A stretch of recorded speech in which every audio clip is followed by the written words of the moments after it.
What if I told you there's a proposal to give every single American, including millionaires, a guaranteed $1,000 check every month, and they're calling it Social Security for All? In this video, you'll discover what this controversial program really is, why it's causing outrage among current Social Security recipients, and whether this could actually become reality in America. Plus, I'll break down the shocking costs and reveal why some experts say this could either save our economy or completely destroy it. Welcome back to Financial Area, where we break down the biggest economic policies affecting your wallet. If you want to stay ahead of financial trends that could impact your future, make sure to hit that like button and subscribe for more content like this. Now, let's dive into one of the most misleading policy names in recent history. Despite what the title suggests, Social Security for All has absolutely nothing to do with expanding the Social Security program that millions of Americans have paid into their entire working lives. This is actually a universal basic income program in disguise, and the deception runs much deeper than you might think. Here's what's really being proposed. Every adult in America would receive $1,000 per month, no questions asked. It doesn't matter if you're unemployed or a billionaire CEO. It doesn't matter if you've never worked a day in your life or if you've been contributing to society for decades. Everyone gets the same check. Some versions even include an additional $600 for each dependent child. But here's where it gets controversial. The existing Social Security system is built on a simple principle. You earn your benefits by working and contributing through payroll taxes for years or decades. When seniors and disabled Americans receive their monthly checks, they're getting money they literally paid for. It's not welfare, it's not charity, it's their money coming back to them. So when politicians slap the trusted Social Security name onto a program that would give unconditional payments to everyone regardless of contribution, you can imagine why current beneficiaries are furious. They're essentially saying that someone who never worked a day in their life deserves the same Social Security as someone who contributed for 40 years. It's not just misleading, many see it as insulting to the very concept of earned benefits. The funding mechanism makes this deception even clearer. Real Social Security is funded through dedicated payroll taxes and trust funds. This proposed Social Security for All would be funded through general tax revenues, completely separate from the system we know and trust. It's like calling a hamburger a cheeseburger for all and then serving everyone plain beef patties. Now, let's talk about the elephant in the room, the mind-boggling cost. To give every adult American $1,000 per month, we're looking at roughly $2.5 trillion annually. That's not a typo. To put that in perspective, the entire federal budget in 2023 was about $6.1 trillion. This single program would increase federal spending by over 40%. The SUPPORT Act, one legislative proposal that thankfully didn't pass, called for even higher payments, $1,200 monthly to adults and $600 to dependents for 5 years.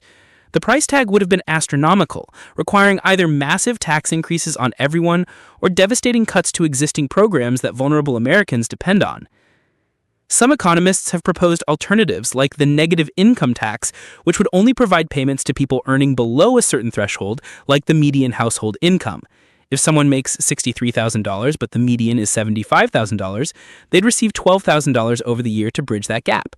This approach targets help to those who actually need it, rather than writing checks to people who are already financially secure. They claim it would provide economic security by giving everyone a financial floor to cover basic needs.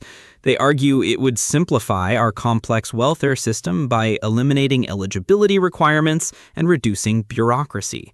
With artificial intelligence and automation potentially displacing millions of jobs, they see UBI as preparation for a changing economy, where traditional employment may not be available for everyone. The empowerment argument is also significant. Unconditional payments could give people freedom to pursue education, start businesses, care for family members, or engage in creative work without the constant fear of financial ruin. It's an appealing vision of human potential unleashed from economic anxiety. But the arguments against are equally powerful. Beyond the staggering cost, critics question the fundamental fairness of giving money to people who don't need it. Why should taxpayers fund monthly checks to millionaires when we could use those same resources to provide more substantial help to people actually struggling with poverty? There's also the work incentive concern. While pilot programs haven't shown dramatic reductions in work effort, critics worry that guaranteed income could reduce the motivation to contribute productively to society. If you're getting paid regardless, why work harder or develop new skills? Perhaps most importantly, funding universal basic income could require gutting existing social programs that provide targeted help to specific vulnerable populations. Food assistance, housing vouchers, disability support, and other safety net programs might be sacrificed to pay for universal checks that largely benefit people who don't need them. This brings us to the actual evidence from real-world experiments. The Stockton Economic Empowerment Demonstration gave $500 monthly payments to 125 carefully selected low-income residents for 2 years. The results were impressive. Participants reported less financial stress, better mental health, and greater ability to find work or pursue education. But here's the crucial detail everyone misses. Stockton's program was targeted, not universal. They didn't give money to wealthy residents who didn't need it. They focused their limited resources on people who could actually benefit from the support.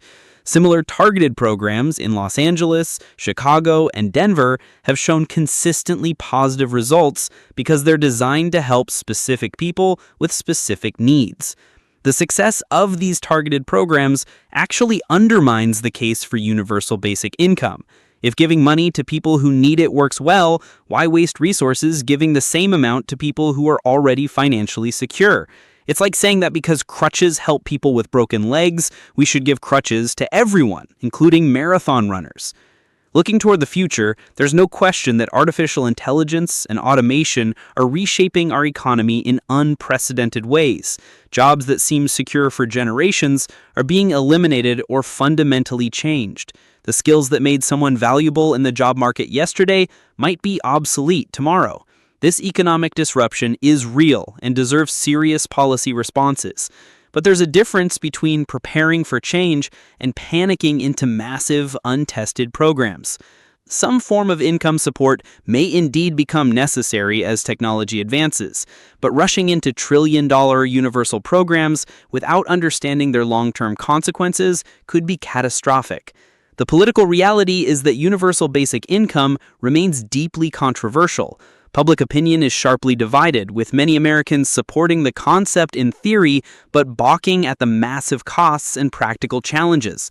Legislative progress has been slow, and even in progressive states like Oregon, voters rejected a statewide UBI program in 2024. The debate over Social Security for all highlights a fundamental challenge in American politics: the importance of honest communication. Names matter. When you call something Social Security, people expect it to work like Social Security. When you promise benefits for all, people assumed you've thought through how to pay for them.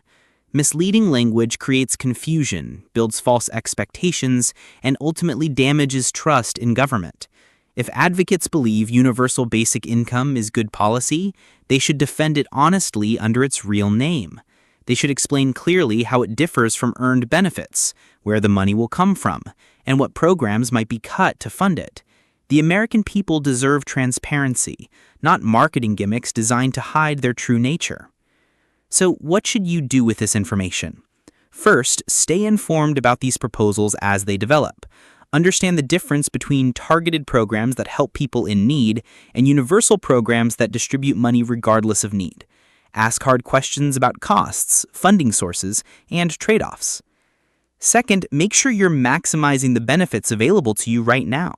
While politicians debate hypothetical future programs, real programs like Medicare offer concrete benefits today. Many people save over $1,000 annually by consulting with knowledgeable advisors who can help them navigate complex systems and find the best coverage for their specific needs. Finally, engage in the democratic process. These policy decisions will shape America's future for generations. Whether you support or oppose universal basic income, your voice matters in determining what direction our country takes. The concept of giving everyone guaranteed income is bold and potentially transformative, but calling it Social Security for all when it bears no resemblance to Social Security is misleading at best and deceptive at worst. As Americans, we deserve better than policy proposals wrapped in familiar names designed to hide their true nature. The future of income support in America will be determined by ongoing experimentation, public engagement, and our willingness to have honest conversations about complex trade-offs.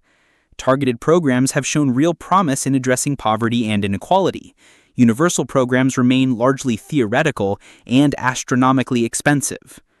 Whatever path we choose, it should be based on evidence, honest communication, and respect for both the taxpayers who fund these programs and the people they're designed to help. The stakes are too high for anything less than complete transparency. If you found this breakdown helpful, make sure to like this video and subscribe to Financial Area for more analysis of policies that could impact your financial future. What do you think about Social Security for all? Should we pursue targeted programs or universal ones? Let me know in the comments below, and I'll see you in the next video.